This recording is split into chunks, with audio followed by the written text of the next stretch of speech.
श्री नामदेव जी महाराज नित्य जाते और ठाकुर जी को जाकर के रोज बोलते, ठाकुर जी मेरे घर कभी जीमने आओ। श्री विठ्ठल भगवान ऐसे खड़े रहते। नामदेव जी रोज जाते, बोले मेरी मैया इतना बढ़िया प्रसाद बनाती है, ठाकुर जी जीमने आओ। तो नामदेव जी से कभी कभी ठाकुर जी बोलते थे, ठाकुर जी कहें पूरी दुनिया यहीं लेके आ जाती है, तू भी लिया यहीं पे, हम यहीं खड़े यहीं पालेंगे। बोले नहीं, मेरे घर आओ पाने के लिए। तो ठाकुर जी बोले मैं तेरे घर पाने जाऊंगा तो यहां पे कौन खड़ा होगा मेरी जगह, लाखों लोग दर्शन करने आते हैं।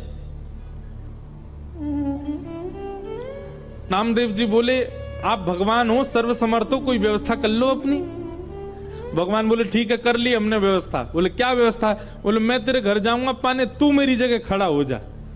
नामदेव जी बोले ये कैसे हो सकता है? भगवान बोले सब हो जाएगा, बस आज एक काम करियो, रात्रि में जैसी शयन आरती हो, शयन आरती के बाद छुप जाइयो पीछे आके, देखो ठाकुर जी की लीला। ये सत्य घटना है श्री नामदेव जी महाराज की। नामदेव जी छुप गए। रात्रि में शयन आरती के बाद जैसे कपाट बंद हुए, ठाकुर जी तुरंत मूर्तिमंत खड़े थे, मूर्ति से सहज हो गए और सहज उतर गए अपने आसन से। और नामदेव जी कहा तुम खड़े हो जाओ। खड़े हो गए। नामदेव जी बोले ऐसे खड़े हो जाओ हमारी तरह। हो गए खड़े।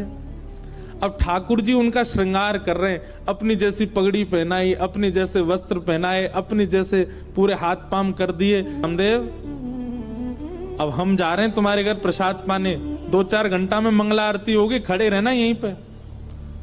और सुनो 2-4 बातों का ध्यान रखना। क्या? ये सुबह सुबह पुजारी आकर के तुमको ठंडे ठंडे पानी से नवाएंगे, ठिठर मत जाना। अंदर से ठंडी लगे तो भी रोक लेना।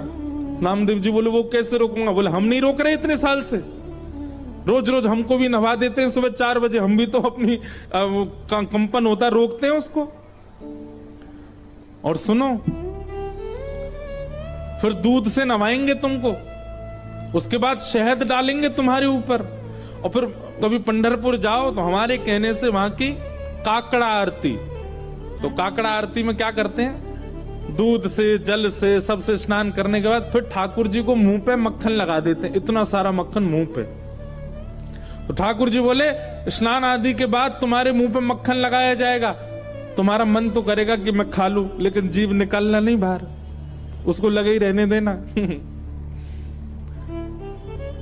नामदेव जी बोले फिर तुम्हारा श्रृंगार होगा। और श्रृंगार के बाद पंढरपुर में हर दर्शनार्थी को अधिकार है कि भीतर मंदिर में जाके